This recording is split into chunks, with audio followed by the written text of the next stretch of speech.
Hello everyone, my name is Jordan Abney, Executive Director, BC School Sports. We're going to try something new this year. We're doing this video with an explanation of each of the motions that has been presented to go to the AGM, which is in May of 2018. And with that, we hope that all the schools that look to advance vote can watch this video and have a better understanding of what the motions are that are to be voted on. We'll start with agenda item 7 if you go through your package. You'll also note that on this video, each of the motions will be tagged, so if you want to just highlight a couple of them that you may have special interest in or maybe want further understanding, you can just simply click on the motions as they're tagged and it will bring you directly to that motion. Again, agenda item 7, the appointment of the auditor. This is a pretty basic one. This is where we appoint our auditor for the year. Our auditor, we're not recommending any change. The recommendation is to stick with Eva Lee Incorporated. That's item number 7. All right, notice number 1. This speaks to the qualification of directors. This applies to the, in our bylaws, so this is a special resolution requiring 2/3 of majority to pass this vote. The recommendation is to add section F as it is in the proposed section, which basically speaks to the ability for a TOC or teacher on call to serve on the board of directors. Looking at our current policies and bylaws, there's some ambiguity around whether a TOC is able to teach. We asked for some legal counsel advice. They said it could be argued either way, and it was their recommendation to clarify this. So with discussion of the board, we tried to find a way that would allow us to leverage the expertise of a lot of teachers that are retiring after 20, 25 years of service, but are remaining as a TOC, but also ensure that those people that are serving on our board and serving our schools are still engaged in the school system. Some TOCs may teach 5 days a week, some may teach 1 day a month, and we don't have any way of really tracking that. So with that in mind, this proposed policy is to allow any teacher that has 10+ years of experience who is transitioning from a full-time role to a TOC role to remain eligible for a position on the board of directors for 2 years from the period of time at which they transition to a TOC. So essentially, if I'm a retiring teacher and I am done at the end of June of this year, I would have 2 years to serve in some capacity on the board, after which point I then become ineligible to serve. This was a compromise, again, to try and facilitate a lot of those people that are transitioning into TOC or retirement, but also ensuring that we do have a core understanding of what is happening and people that are engaged in the school system. Notice number 2. This is more of a procedural or editorial change. This is borrowed actually from our friends in Washington. Right now, the board has very little ability to sort of make small editing corrections, as right now the only ability to change policy is with the membership, which is the intent of our bylaws. But when it comes to certain small things, generally the board should be able to do that on behalf of the membership, as that's, you elect them to serve on your behalf. So the suggestion in the proposed in notice number 2, proposed policy, is simply adding things like changing typographical errors, if there's a change to the Canadian Human Rights Charter or a result of a court order, that type of thing, what allows us to make editorial changes that are not substantive, but just allows us to keep the policy handbook updated without being too cumbersome at the AGM to do sort of small typographical type errors. So that's simply more just a housekeeping error. Notice number 3, this motion is coming from Riverside School. This motion speaks to, we have some middle schools, that are members that have their own associations. In this case, the Coquitlam Middle School is looking for an exception to the requirement to have students register in STARS. The reason they're asking for this is that they have their own league, but then when they play players up. So if there's a grade 8 student in a middle school, he plays up to a more senior school. So now he's playing at the senior secondary level, grade 9, 10, or even senior as a middle school student. That establishes their home school for that student, but more importantly, that middle school must be a member. So in this case, it creates some issues with the middle school then having to meet the requirements of BC School Sports from a membership perspective. And that's what they're looking for an exception to. Of note here, you can see the board recommendation is to defeat this policy, as they don't feel it's appropriate for any sort of one association or one region to be accepted from the rules in that way.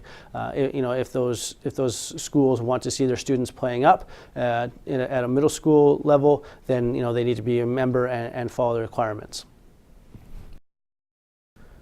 Notice number 4, this is simply a housekeeping motion. It's just updating the basic services from that member schools receive basically as a benefit of membership. So not a whole lot to speak to this one, simply just the clarifying what is available and updating that policy. Motion number 5. This is an interesting one as fees currently, so your membership fees as a member school, the current policy basically states that they have to be approved by the membership, and it has to be done basically a year in advance, which really means based on the timing of our AGM, it's almost a year and a half before any changes can be made. That's problematic in a couple ways and very kind of unconventional. Normally you elect a board to handle sort of the financial operations and take on the fiduciary obligation to manage the financials of the organization. But without the ability to change fees and so forth, they really don't have the ability to do that. So this basically suggests a change that the board of directors after the AGM every year, so basically the board meets in June as the new board based on the elections of the AGM in May, and at that meeting then the dues would be set based on the approval of a budget, knowing what's been passed at the AGM. In previous years there's been things passed at the general meeting that would have had or did have significant impacts on the budget, but one, we couldn't plan for that because we didn't know if it would pass or not, and 2, based on the current policy having to wait a year, which really ends up being a year and a half till implementation, it can put a real financial strain on the organization. If something were to pass that perhaps caused a $40,000, $50,000, $60,000 impact on the budget, that would be very problematic without the ability to adjust the dues accordingly. So the proposal is that the board again can change or set the dues for the following year in June of every year, so that it still is out publicly. Schools have time to plan. Anything more than a 12% increase would still require going back to the membership. So if you think about the fact that our dues range from anywhere from $175 for a school to $2,000 for our largest schools, we're not talking thousands of dollars. You're talking for the largest schools, slightly more than $200 would be the maximum increase, far less for the smaller schools, but it allows the organization to adapt to what the membership passes at the AGM and maintain a strong financial position. Notice number 6. This speaks to the sport commissioners and basically their eligibility to serve as a sport commissioner. Sport commissioner is a BCSS sort of defined position. We're simply changing the requirements of the sport commissioner to align with the board of directors. We have some sport commissioners that are retiring teachers, again looking to stay involved, and now that they may have more time as a TOC, to serve BC School Sports, and again looking to leverage that. We are recommending the changes be made the same as what they would for somebody to serve on the board, which is if you remain on the TOC list after 10 plus years of teaching, you're eligible to serve as a sport commissioner for 2 years from the date that you retire from full-time teaching. Notice number 7 speaks to the annual general meeting. Currently, the policy states the meeting must be held in May, and that certainly is our preference. However, with the May long weekend in there, as well as championships, usually spring championships start the last weekend of May, it can become very difficult to find an appropriate weekend with only 2 weekends available. So we just are recommending the policy say April or May. Again, preference will still be May, but if for some reason the calendar doesn't allow that, based on whether it be a late Easter or some other events that are going on, this gives us a little bit more flexibility and gives the board more flexibility to set the date for the AGM, because if we can't use those 2 weekends, then we really can't follow our policy, which can be problematic when doing business at an AGM. So this just gives us a little bit more flexibility. Again, the intent is to remain in May whenever possible. Notice number 8 speaks to the implementation date for any policies at the AGM. This has been our current practice, but has never been written in policy. Right now, we sort of just say any policies passed the AGM come into effect the following year. This basically just clarifies that and says any policies that are passed at the AGM will come into effect on August 1st unless otherwise noted in the motion. We do have the occasional motion that comes forward that requires immediate passing or implementation immediately, or even delayed for a year or a year and a half, depending on what the motion is. So still allows for that flexibility, but just says anything that doesn't have a time period attached to it will automatically come into effect on August 1st, which is in preparation for the new school year. Notice number 9 speaks to the suggestion to add ultimate as an official BCSS activity. There's multi-parts in the policy. Basically, we just decided to do this all as one motion rather than adding 14 motions in of all the different spots. But basically, it adds ultimate as in the list of sports that we recognize, a minimum number as well as a season of play. Also adds a maximum number of playing days and that type of thing. So this is simply just a vote on whether to add ultimate as a BCSS activity. We basically, this came forward last year as a suggestion from a number of member schools that had teams and were looking to do this.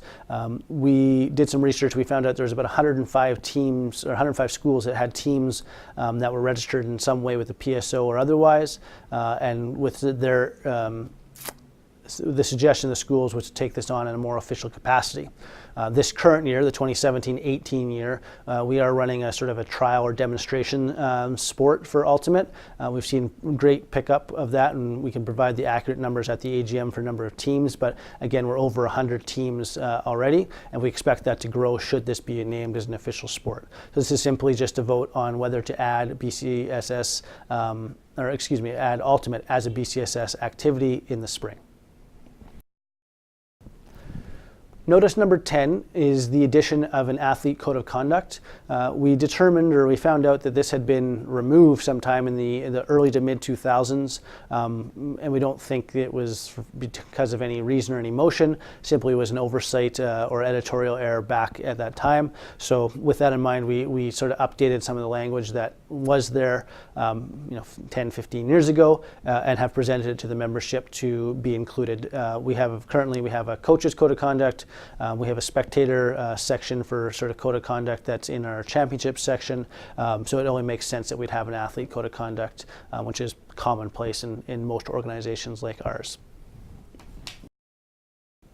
Notice number 11 comes from Glenlyon Norfolk, seconded by St. Margaret's.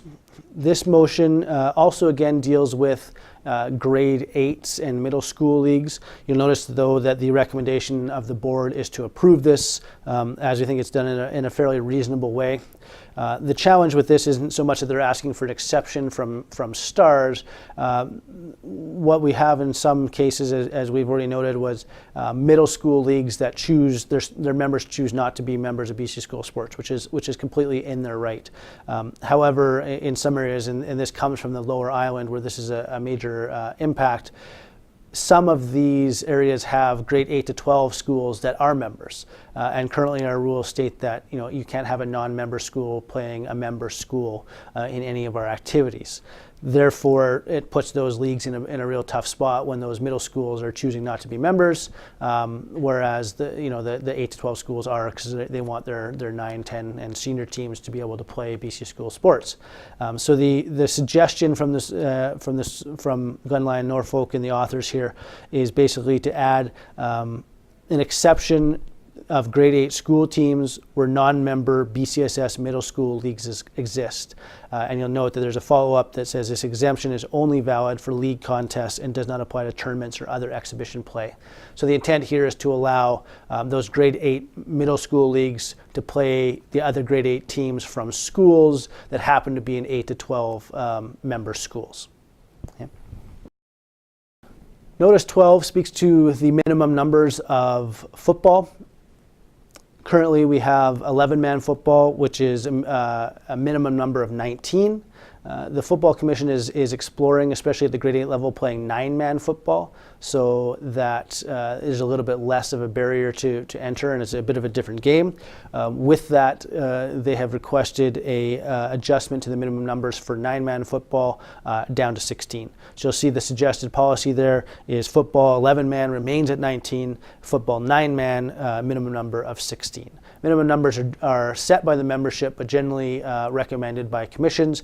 This motion has come from the Football Commission as they look to grow the game at the lower levels, but recognize that 9-man might be an easier way to do that. So the board has recommended to approve this motion. Notice number 13 speaks to girls volleyball tiering numbers. The Girls Volleyball Commission is the only commission that uses their sort of a separate process for establishing their tiering numbers. For every other sport, BC School Sports uses the 1701 reporting numbers from the previous academic year. So we know the numbers basically in the spring for the next year. Girls Volleyball uses the current year's numbers. So for example, in fall of 2018, so the upcoming season, they will use the numbers from fall of 2018. This is problematic, and the schools don't actually have to report their numbers until September 30th. And then it also adds another step that each school then must report to the commission on their own the numbers. So this has not come from the commission. This has come from other athletic directors, specifically authors of Windsor School and Carson Graham, who have suggested we remove that so that the Girls Volleyball Commission uses the same tiering numbers as the rest of the sports. You can see that the board has offered no opinion on this. They recognize there's two sides to this. The commission in some ways feels they like the benefit of being able to see those numbers for each year, but then also there's also the argument to be made that all the other sports use the system of the previous year's numbers, and as such wouldn't be a hardship for volleyball to use those. I believe this year the number of schools that were affected by the change was somewhere between 10 and 12. Okay. So again, the board offers no opinion on this, basically leaving it up to the membership to make their decision on what they feel is appropriate. Notice 14 is a motion from the Girls Basketball Commission. They are proposing to move to 4 tiers from their current 3 tiers. There's quite a lengthy rationale provided from the commission here. They do have the support of the coaches in that commission. They do also have the required number of teams as per BC School Sports policy to move to 4 tiers. So you can read some of the rationale there, but essentially this is moving from 3 tiers to 4 tiers in girls basketball. They do have the numbers as required, and the board recommendation is to approve this motion. Notice 15 is for track and field. This also comes from the commission. The track and field numbers, basically it's an adjustment to the track and field numbers, still remaining with 3 tiers. So there's no change to the number of tiers, just simply where the breaks are in the tiers. Adjusting the single A schools up so there's more schools in the single A division. You can see the rationale there. Again, this has come from the commission, and the recommendation from the board is to approve this motion.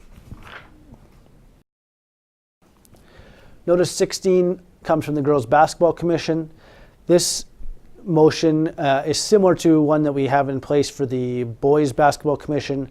It simply allows the Girls Basketball Commission to, once every 5 years, submit numbers directly to us at BC School Sports, not having to go through the competitive standards process.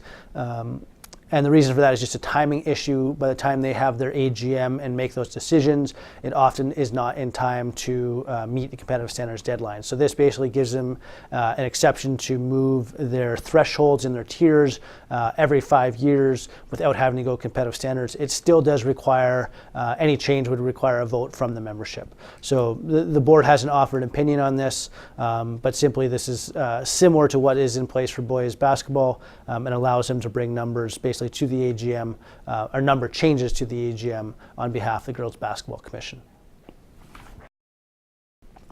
Notice 17 speaks to the athlete age and competitive levels policy. We've basically moved this into a chart format to make it a little bit easier and remove one of the redundant pieces to policy. Currently, it speaks to age, year of eligibility, and birth date. Basically, we've moved that into a more simpler format so it's easier for people to read. There's no real intent, no change in the intent of the policies. No thresholds or ages or eligibilities have been moved. It's simply to clean it up, eliminate some redundancy, and make it easier for the membership to understand. Notice 18 comes to us from Hatstick Middle, seconded by Heritage Park Middle. Speaks to grade 7 eligibility.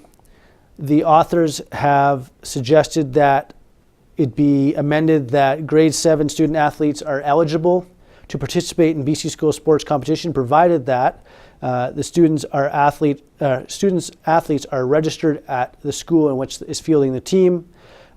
Student athletes may not take place of any eligible athlete. Grade 8s cannot be cut in order for grade 7s to play. Grade 7 student athletes cannot participate in individual sports, and grade 7 student athletes will begin their 5 years of eligibility on the date that they enter grade 8. Essentially, this opens up the possibility of more grade 7s playing BC school sport activities. The motion has been recommended to defeat from the Board of Directors. They feel that currently our general philosophy is our umbrella covers grade 8 to 12 student athletes. There may be an appropriate discussion to be had whether that needs to move to 9 to 12 or the other way to 7 to 12. But doing so, I think, requires a bigger discussion. So that's the reasoning for the recommendation to defeat it. But you can see the rationale there. Basically, they're hoping to fill out more rosters using grade 7s. Rather than not having teams is their argument. And you can see the intended outcomes is to increase overall participation and to allow school team sports more freedom in using grade 7s to form viable teams. Okay. Notice 19 also speaks to grade 7 student athlete eligibility. This motion comes to us from Vernon Christian School, seconded by Charles Bloom. Similar in intent, it speaks to allowing more grade 7s to participate in BC school sports. Grade 8, the amendment or proposed amendment would suggest the addition of grade 8 or bantam student athletes must not have been cut from teams. So basically allowing grade 7s to play if you're not cutting grade 8s. And the minimum number of grade 8s or bantam student athletes on the given team must be at least half of the BCSS minimum numbers. Basically saying that you must meet minimum numbers, or excuse me, you must meet half the number of the minimum numbers with grade 8 students. So if the minimum number, say in a sport is 10, you must have at least 5 grade 8s, but then you have the ability to use 5 grade 7s. Again, the board recommendation is to defeat this. Not that they don't agree with the intent, but simply that it's a fairly large philosophical change in our organization that probably requires a more comprehensive discussion with the membership before making such a change. Notice 20 also comes from Vernon Christian and Charles Bloom. You can note that the author has said this motion will only go to the floor if the previous motion, motion 19, is carried. So if motion 19 is defeated, this motion will not be brought to the floor. For those voting in advance online, please do vote on this because obviously we won't know the results of that. If motion 19 is defeated, we will just simply scrap those votes and carry on. But it's important that your votes are registered if motion 19 is carried. With that said, the recommendation of the authors for motion 20 is to reduce the minimum numbers for basketball from 7 currently to a proposed 5. They've said that their rationale is technically a team only needs 5 players to participate and should be allowed to do so. The recommendation from the board is to defeat this motion. Again, it speaks a little bit to, it's tied into using grade 7s because it's tied to that previous motion, but also the recommendation on minimum numbers usually comes from the commission and is set with student athlete safety in mind. Most people would agree that it's tough to play an entire competitive basketball game with 5 players and may not be in the interest of student athletes to do that. Certainly we may have a couple athletes that are capable of doing that, but for the most part we don't have that many grade 10 or 11 students capable of playing a full 40-minute basketball game, or at least doing so safely. So not having any subs to be able to make changes and give students at least short breathers is why that number has been set at 7 for a number of years, and this recommendation has not come forward from the commission. So with that in mind, the recommendation from the board is to defeat this motion. Notice 21 comes from Exwalta School, seconded by Sir Alexander Mackenzie. These schools are in the Bellacoola area and surrounding area, I should say. Their proposal, again, has to do with grade 7 student athletes. They have made the recommendation to 2-section policy to be tied together in one motion, that basically grade 7 student athletes can be are able to participate in all levels of high school sports in small rural districts, as well as a student athlete has 6 years of eligibility, but still beginning on the first day of grade 8.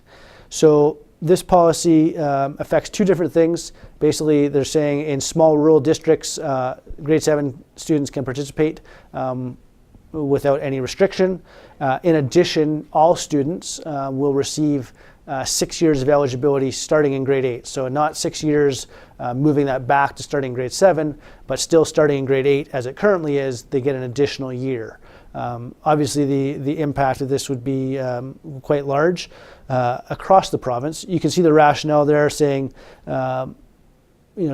many rural schools don't have enough student athletes to participate, and also realizing that some student athletes require 6 years to graduate. So make sure you review the rationale. The board recommendation has been to defeat this motion.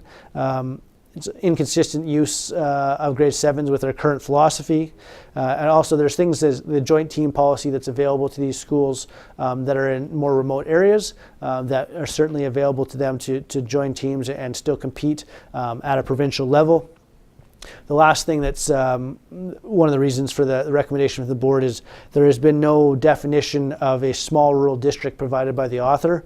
And in fact, about 2 years ago, the BC School of Sports removed language that was similar to that because it was so hard to define and there is no real definition out there. So with lack of that, the recommendation has been to defeat the motion. Notice 22 speaks to individual student athletes playing up to a more senior school's team. So this is again where a grade 8 student at a middle school may play up to a more senior school. Doesn't happen in a lot of districts, but there are a few districts that allow that or use that. And essentially it's removing that ability for schools to pull kids up from middle schools. The reason that this is being suggested is the original intent of this policy was for students to be able to do that in more small areas or rural areas where the numbers may be required. What we've seen is we've got a lot of, maybe not a lot, but there's certainly some more urban districts that are using this rule to gain competitive advantage and even use it as a recruiting tool. And also one of the pillars of BC School of Sports is you must compete for the school that you attend. Therefore, bringing a kid from a different middle school certainly isn't consistent with that. So this basically restricts that for all category schools of 5 or higher. So if you go back to your membership categories for dues, there's basically 1 through 7. seven being the smallest, one being the largest schools. So basically, if you are a large school, you don't have the access, if this passes, to use middle school students at your school, but the option still remains for those small schools, which is consistent with the original intent of the motion. Notice 23, more of a housekeeping motion. Just clarifying some of the language. You'll see the top line there says, or is eligible as per 31.6 in the proposed policy. Again, that's just rather than having a second sort of policy declaration made, pointing back to the policy that speaks to eligibility that's related to this. So it just allows us to establish consistency and not have the same policy written in many places, so that if that one policy changes, this policy will change accordingly with that as it pertains to using students at the end of their season and moving up. So again, it's more just housekeeping so that we're using consistent language throughout the document. Notice 24 is speaking to the residency rule. Currently, the residency requirements require a student athlete to reside with a parent in BC or reside with a legal guardian, be a ward of the province, or basically be a full-time boarding student or international student. What we found is because transfer rules are separate from eligibility rules, that some students that may not meet residency simply just don't ever become eligible. And we found that to be excessively punitive for those students compared when we have other kids that are sitting out for a year and then become eligible for whatever transfer or whatever reason they might be moving schools. Again, this is supposed to be a deterrent to choosing a different school or leaving a family situation for athletic purposes. But what the proposal is to allow students to, if they don't meet residency, they lose their eligibility as it currently states. But if they maintain a living situation at the same address with the same, whether it be a family member, a friend, a cousin, an uncle, someone who technically doesn't meet residency as it currently states, but if they maintain that address for 12 months, then they would gain their eligibility back at the end of that 12-month period. So it just kind of brings this policy in alignment with the rest of our policies that you still need to meet eligibility to be eligible. If you don't, you lose your eligibility for a period of 1 year. Assuming you maintain the same living situation and address, you then gain your eligibility back. Notice 25 is more of housekeeping. Again, it's simply just correcting an error that was made in policy last year that allowed joint teams to apply for a 3-year period. Obviously, with the numbers of student athletes changing every year, that becomes problematic. So it's simply just a quick housekeeping motion to address some of the inconsistencies there and correct that. Joint team policy remains unaffected. It's just simply they have to apply on a year-to-year basis, which is consistent with the original intent. Notice 26 speaks to the student-athlete gender policy. We have had some issues with student athletes or female student athletes that want to play on a boys team, which is permitted in sports where their school does not offer a girls team. So basically, if you have a team and they don't offer girls football, for example, which is probably the most common one, then we do have a fair amount of females that play boys football. Where it becomes complicated is rugby specifically. Right now, there's a girls rugby league that is not part of BC School Sports. It's not a recognized activity, and therefore we have girls wanting to play on boys rugby teams, but the school does offer a team. So this just clarifies that if your school offers a team, which is consistent with the original language, that you can't play in the boys team, whether that's a BCSS activity or not. So rugby is the main issue with this because we have the BCSS activity for boys but not for girls. But essentially this just clarifies, it says if your school offers a team in a sport for girls, they cannot play in boys, which is just clarifying what currently exists. Notice 27 speaks to the home study, distributed learning, and alternate school student athletes policy. This is a housekeeping policy. It's simply making some changes to the wording. There's no change in the intent of the policy, just establishing consistency for the language. Notice 28 speaks to our student athlete transfer to prep elite school programs. This is a proposed new policy, so it does not currently exist in our handbook. Essentially what we've seen is with the growth of prep schools or elite programs affiliated with schools that kind of go outside the normal boundaries of school sport, there's been some confusion about athletes leaving and coming back and what their eligibility status may be. We've actually worked with some of the other provinces. We've borrowed this directly from Ontario, who worked on this as well, or have seen this be a problem in their province as well. What was happening was students were going to play for a prep school, whether it be in Florida or Ontario, but not be part of their normal state or provincial association. So for example, pick a prep school in Ontario. They're not a member of OFSA, which is the provincial body that we have a partnership with and sanctioning agreements with. They essentially function outside of that. So from our perspective, it is treated really no different than a club. But obviously at a prep school, there's an interscholastic component to it. They're playing other schools. So that was really inconsistent. So the proposal basically just states that anybody that goes to a prep school or similar program that's affiliated with a school is considered to have participated in that sport for interscholastic purposes, and should they return at any point, are subject to our transfer rules.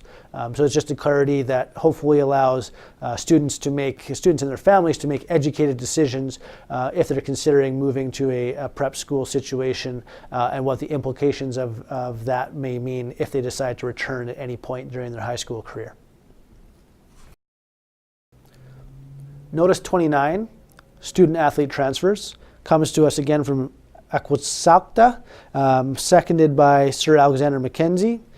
The proposal here is to add to the policy, students in small remote rural schools should be allowed to transfer to another district without penalty.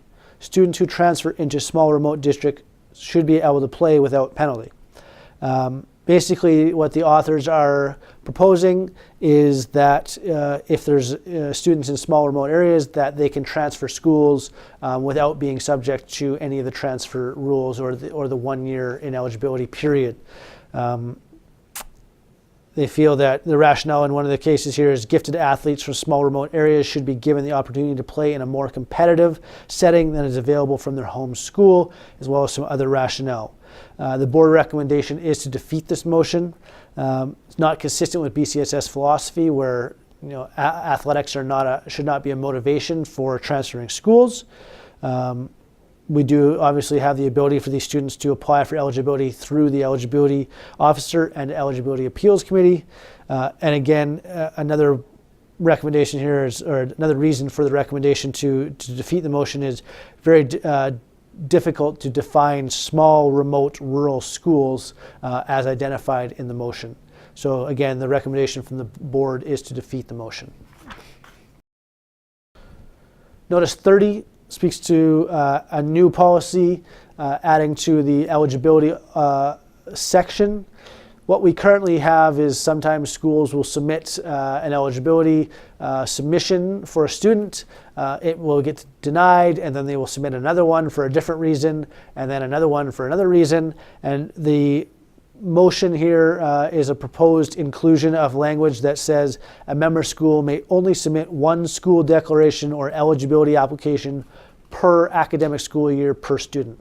So basically, as a school, you have one opportunity to submit your case, and that will be handled through our normal processes, rather than sort of try again with different circumstances that may or may not be relevant. So what we're doing is encouraging schools to understand the complete picture of what's going on with their student athletes, do the eligibility submission in a thorough and complete way, and then go through the process accordingly, rather than having to restart the process every time they want to submit something different for a school. Again, if a student moves mid-year, then obviously they're at a new school. That school can then submit paperwork on behalf of that student, even if that student had already received eligibility through the process at a different school. So it speaks to specifically, per academic year, per school, per student. Notice 31, coming to us from Riverside and seconded by Heritage Woods, speaking to the policy establishing a student athlete's home school. The authors have suggested we remove the policy in question, which reads a student athlete plays up to a senior school and is listed on a grade 9 junior or senior team. Essentially, that means that if you play up to a more senior school, so that to clarify, that's a grade 8 middle school student playing up to a different school, a more secondary school, a more senior school. Right now, that currently establishes that student's home school. So the policy allows them to do so, but they're essentially making a choice, saying that this is going to be my home school as I'm making the choice to go play for them for the grade 9, 10, or senior teams, albeit I'm not at that school. The intent is to really limit the use of this policy, and you'll have noticed that there's a previous policy that has been drafted to remove this altogether. So if that policy passes, then this policy will be moot.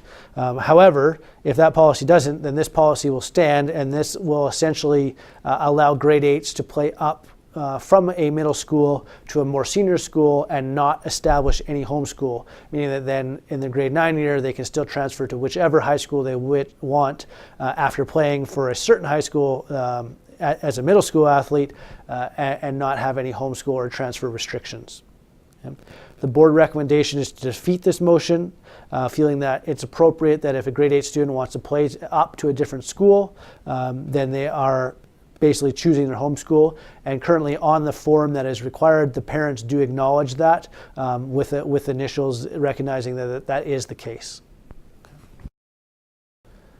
Notice 32 is a small wording change, basically just clarifying or establishing more consistency on when homeschools is established.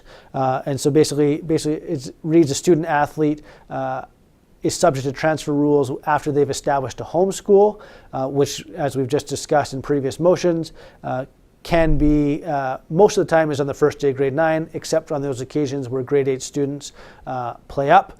Again, if that policy is changed, this may change, but it just makes the language consistent and basically says the proposed change is basically a student athlete who transfers after a homeschool has been established, rather than dictating just the first day of grade 9. So a very small change, regardless of what the previous policies or previous motions pass or fail. This is more of a housekeeping motion just to establish consistency throughout the motions. Notice 33 speaks to compliance and authorization forms. This is one that athletic directors will love. Currently, compliance and authorization forms require signatures of sending schools. What we've found out is our STARS system often has more accurate records than a lot of athletic director memories. So what we're suggesting is not requiring a sending school to sign off on compliance and authorization forms. Sending schools will still be required to sign off on school declarations, eligibility applications, and appeals, but simply it eliminates the need for sending school signatures on compliance and authorization forms, which hopefully should make everyone's life a little bit easier with less paperwork going back and forth and less time required. Notice 34 speaks to multiple compliance and authorization transfers. This is a new policy if passed. What we've seen is there's some cases where a student might attend school A in the fall and play football, and then move to school B in the winter and play basketball. The following year then go back to school A and play football, and then transfer again to school B and play basketball. I think most of us would agree that is, one, transferring for athletic purposes, and two, it's probably not in the best academic interests of that student. Basically, this is a policy to clarify that that's not going to be prohibited. So the suggested language says any student who transfers from one school to another shall not have the right to subsequently transfer to a second school or subsequently transfer back to their original school and still be eligible for competition in the same academic year without an eligibility application. So for situations that might warrant a student moving back and forth that the school is more involved with, there still is the ability to do that through the eligibility application, but simply using a compliance and authorization to hop back and forth, it will be prohibited. Notice 35, student athlete advancing to a more senior school. Again, this is more of a clarification of policy. This rule, there was a rule passed last year that came into policy and now is in conflict with the policy here in front of you. Basically, it says the current policy reads, student athlete graduating from middle school or junior secondary may proceed to any other public school in the same district as long as district policy is followed and the administrators and athletic directors of the two schools involved are in agreement. This, I think, came back in when school of choice really sort of became popular or mandated from the government. The recommendation is to remove that, and the reason for that is last year the membership decided to pass policy that recognized that, well, yes, we know that school of choice is an academic choice. It doesn't necessarily apply to athletic eligibility, and therefore this is in conflict with that, and allowing athletic directors or administrators to simply choose when a student can move to a different school is not consistent with the application. The other thing that people recognize was this can put some athletic directors in a really awkward spot if they have a middle school athlete that they are expecting at their school the following year, and then they are required to sort of sign off on their transfer to a different school, and whether there's nefarious circumstances with that or not, it just kind of creates some awkward situations. So for the sake of one, avoiding those, and two, to be consistent with our policies, the proposal is to remove that section, which the board has recommended that you do approve. Notice 36 speaks to a change in principal residence. So we made some modifications to this policy last year, and we did so knowing that we're going to see how it went for a year, and that there would have to be some students that transferred that we would like to see approved, but would have to go to an appeal process just as a result of kind of putting a little bit more parameters around that policy. We've done some research and tried to find ways where we can allow those students to transfer when it makes sense without having to go to appeal. The students in question are students that are going from an independent school to another independent school. But more specifically, those independent schools that may have a religious or affiliation or something very similar about them in the way that they are kind of built. So what we've found is, I guess another example would be the French immersion, as it states in the policy here. So the proposal is to give the ability for an eligibility officer to approve a transfer when it comes from a school and is going to a school within the same FISA, which is the Federation of Independent Schools. They have membership groups within their association. So the membership groups are the Association of Christian Schools International, Catholic Independent Schools International Society, Society of Christian Schools BC. So within that, they have certain schools that basically are like-minded or affiliated of the same religious affiliation or other. And this policy, when passed, would give the ability for the eligibility officer to approve those policies, given that they're within the same group. So, if it's a student from going from a Catholic school in Kelowna and they're going to a Catholic school in Vancouver, currently, if that Catholic school is not the closest school, independent school, they would have to go to appeal.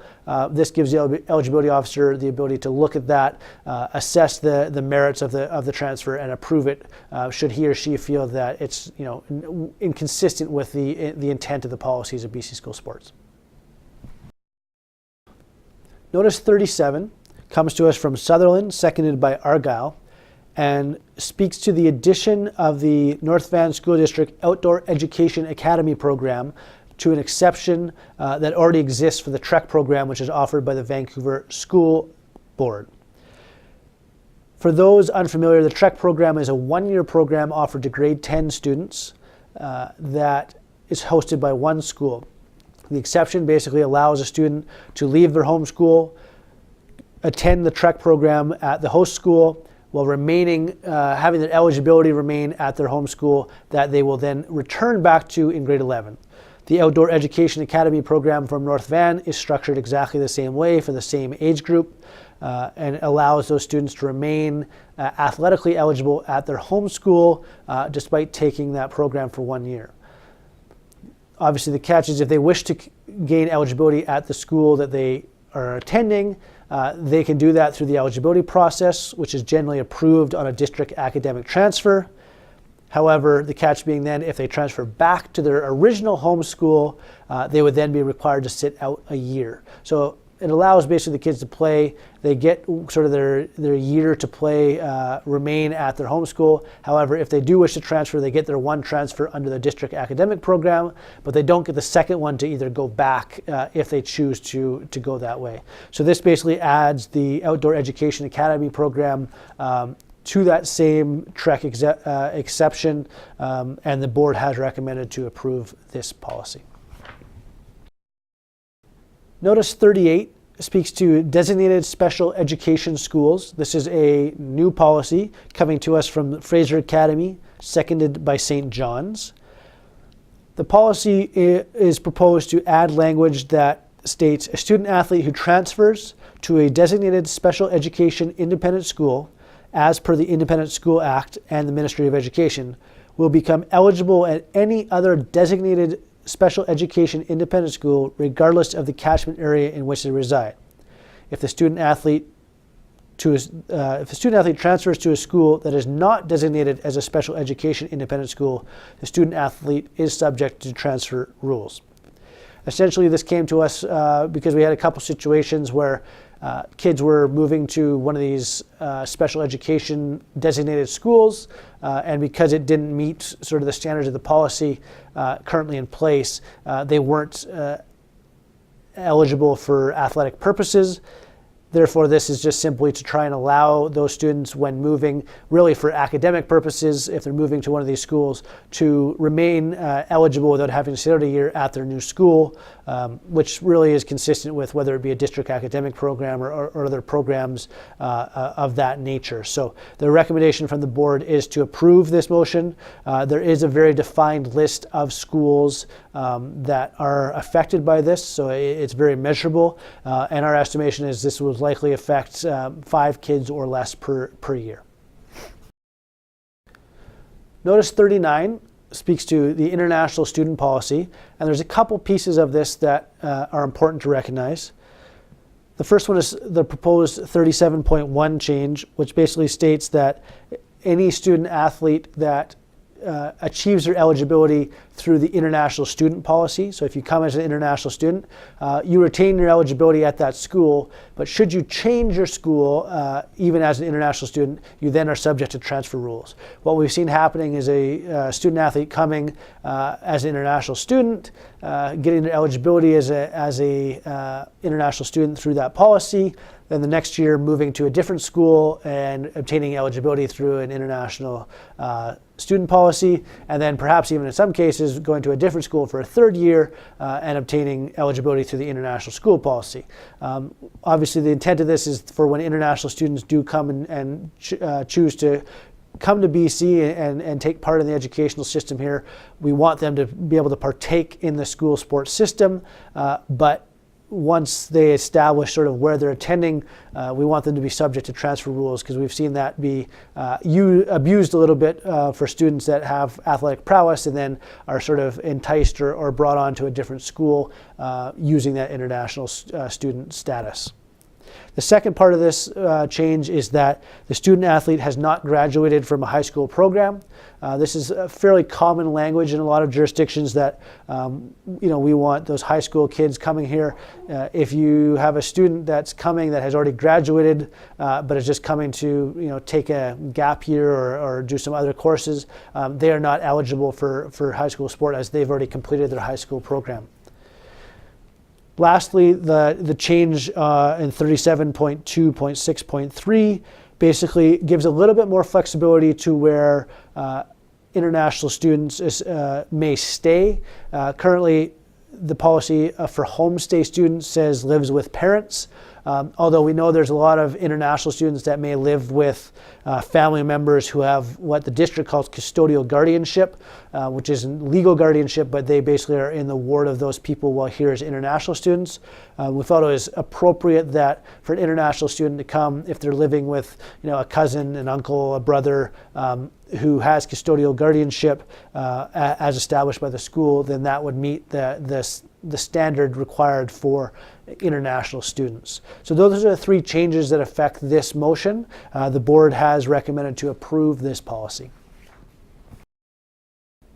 Notice 40 speaks to the boarding and international student athletes. This motion has come to us from Lambrick Park and is seconded by Mount Douglas School. The recommendations they are making affect both the boarding student athlete and the international student athlete policies, but the same section is being proposed to add to both of them. So we'll handle it as one motion to affect both sections of policy. And the section basically reads, the student athlete or their family does not receive any financial aid in bursaries, grants, scholarships, or third-party funding towards their tuition, food, or housing.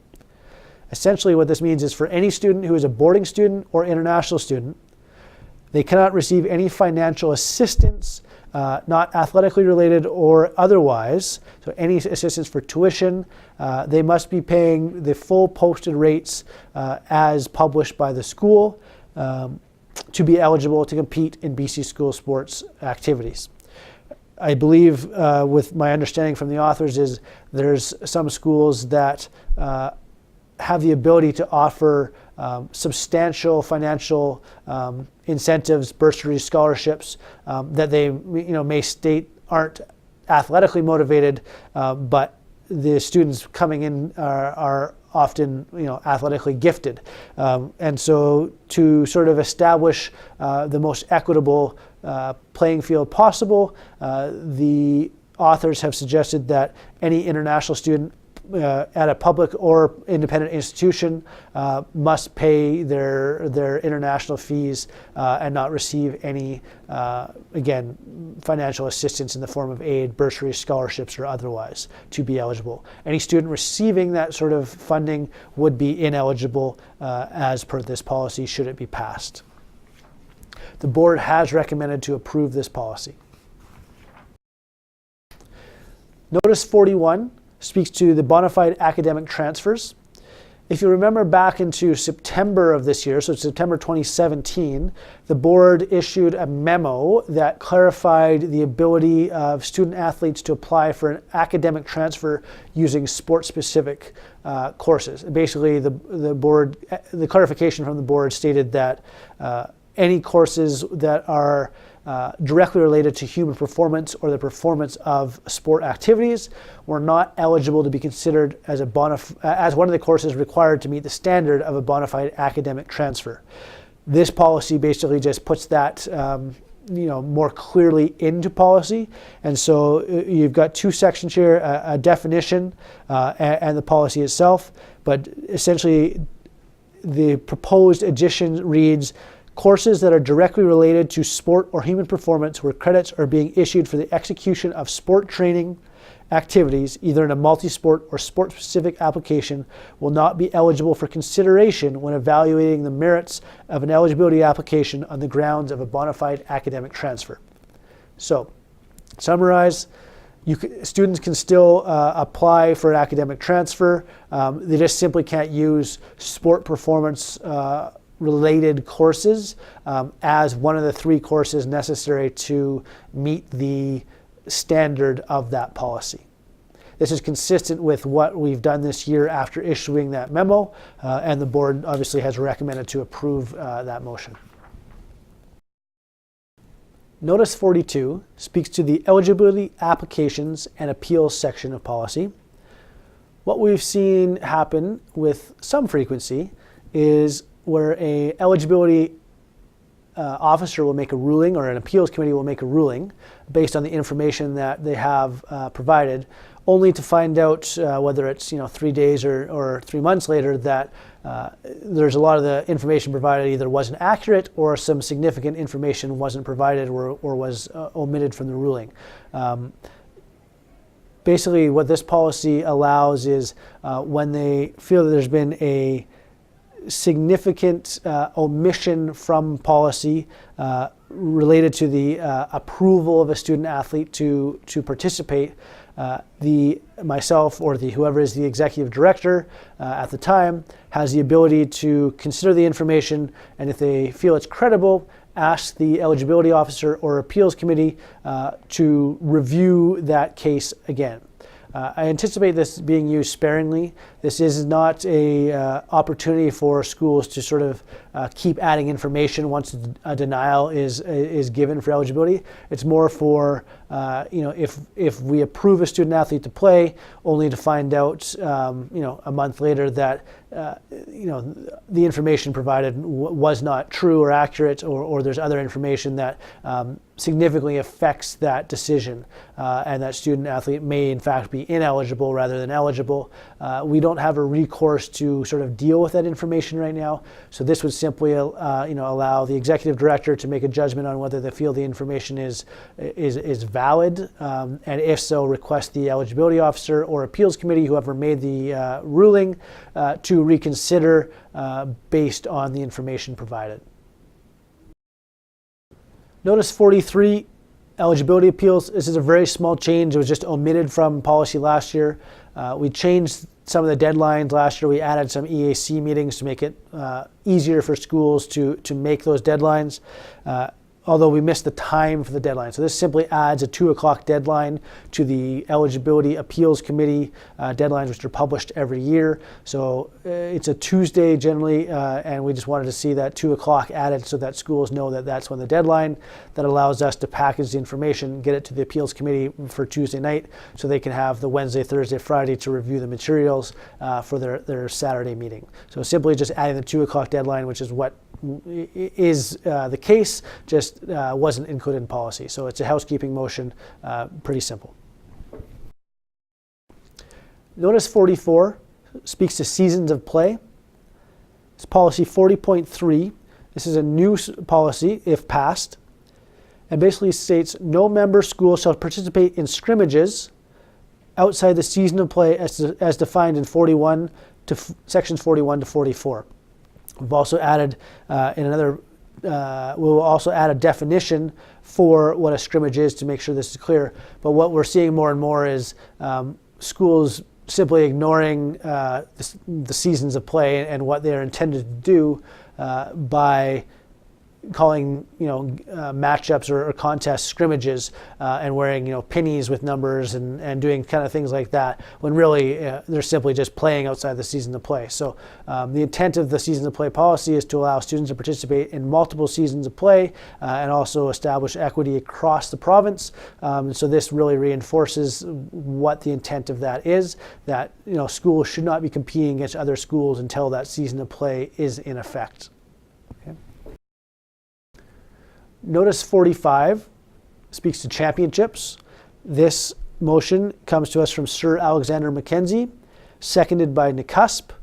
It's an interesting policy that states that the proposal of a new section that says the various sport commissions offer 2 or more provincial championships, essentially all schools, or an open division, for lack of a better term, and a public-only division.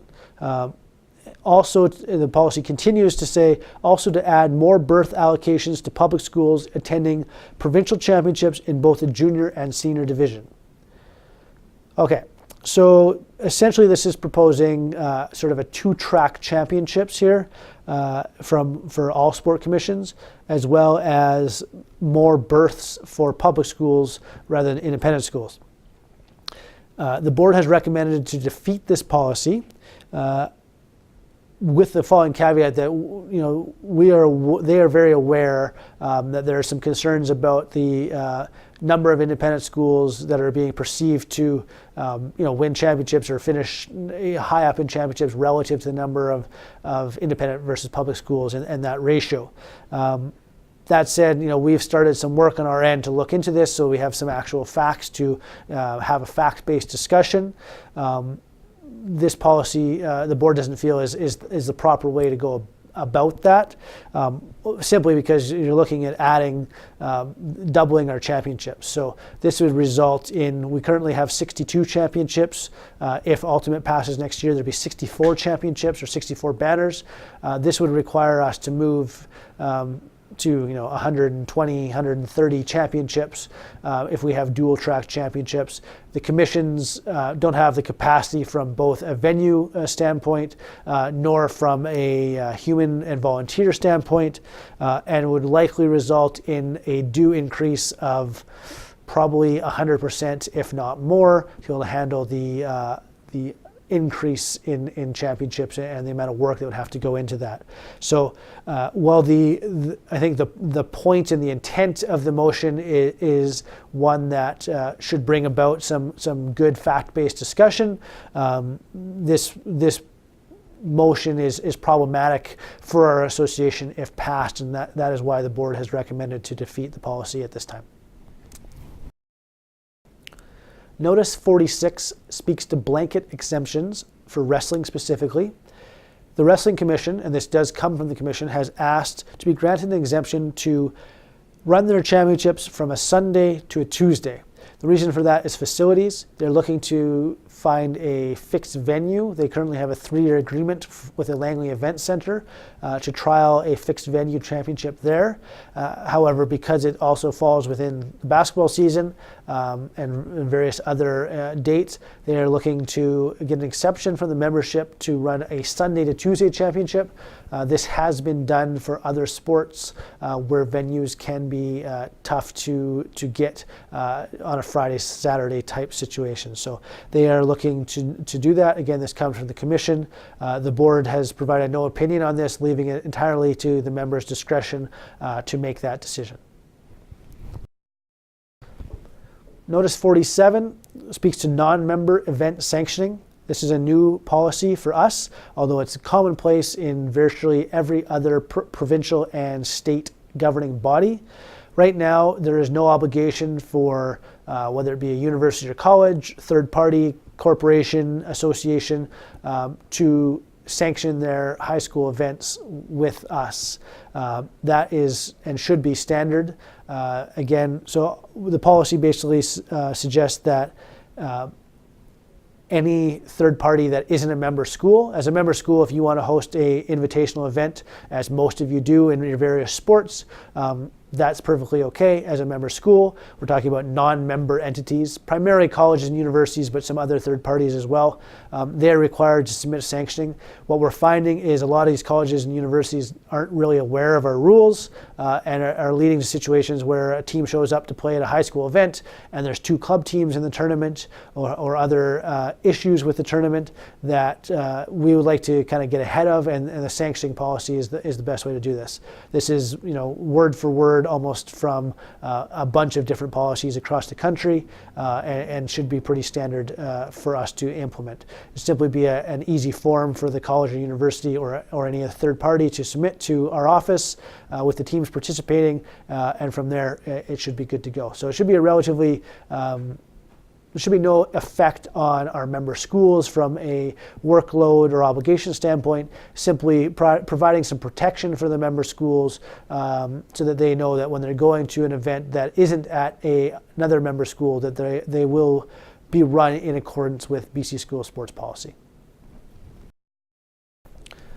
Notice 48 speaks to the definition of a scrimmage that was mentioned earlier.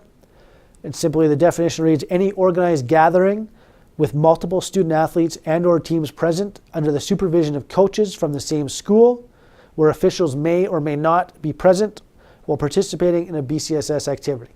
So essentially, you get two teams together from two schools, and they're participating in some form of BCSS activity. That's a scrimmage. And so that's going back to the seasons of play policy, that would be prohibited unless it's in the season of play. Notice 49. This talks about the rezoning. This is not a special resolution, as it is actually found in the appendix of our bylaws, which, if you read through them, then speaks to it being amended by ordinary resolution. So this needs a 50% vote to pass. If you'll remember back, this has been going on for about 18 months, the talk and investigation to rezoning. We did a survey about 8 zones. We had some feedback. Some member schools asked why 8. Put another survey about 8, 9, or 10 zones. That happened, I want to say, September of this year. With that feedback, there was an extraordinary meeting that was called in December. At that point, the membership approved a motion to move to 9 zones, effective fall of 2019. So not this upcoming academic year, but the following academic year. However, some members made the accurate point that if we have this as a member-wide vote, with the impact being strictly on the Lower Mainland and Fraser Valley, then the schools that are outside of that area could have a significant impact on the alignment of those zones. So what the board did was create an ad hoc committee that requested the input of somebody from every school district that was affected. So that's basically every school district represented in the current Lower Mainland and Fraser Valley zones. And with that, we went through a series of meetings, different options, some pretty thorough discussion regarding the availability, or sort of the options available to the membership to realign those zones. So moving from our current 7 zones to 9 has already been decided. That's been approved. So we were just simply working on the alignment, moving those 2 zones, the Fraser Valley and Lower Mainland, into 4 zones to try and balance the size of the zones a little bit more. With that in mind, this committee was formed with the intent that the membership would, on whole or as a mass, understand that the schools and the regions directly affected by this rezoning would provide a recommendation. Of course, with something this contentious, there was no unanimous option, but the committee did come to a recommendation that the board has endorsed and sent to the membership for their vote. So Notice 49 speaks to the realignment of the zones, creating 4 new zones from the current 2 zones that would allow us to move to the 9 zones as already decided, effective fall 2019. Hopefully this will pass, and we will be then into the next phase, which will be working with our commissions and our zones to work on championship berthing, zone berthing, structure, league play, and so forth, so that we can be prepared for the fall 2019 year. That concludes the motions that will be coming to the floor at the AGM on May 12th, 2018. Hopefully this video has provided you with a little bit more context and understanding of what the motions are. I know it can be difficult to kind of go through each of them and understand the implications or the nuances within each of them and how they affect kind of our operations. We're trying this as a new format, so hopefully you found it useful.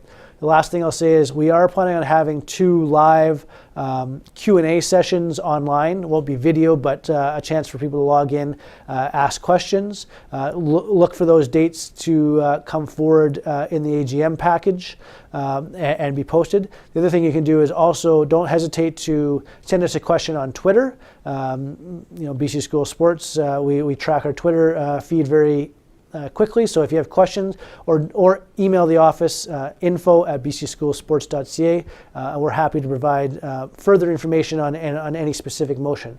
Again, thank you for your time. Hope you found this useful, and don't hesitate to reach out regarding any of the motions that you have reviewed. Thanks so much.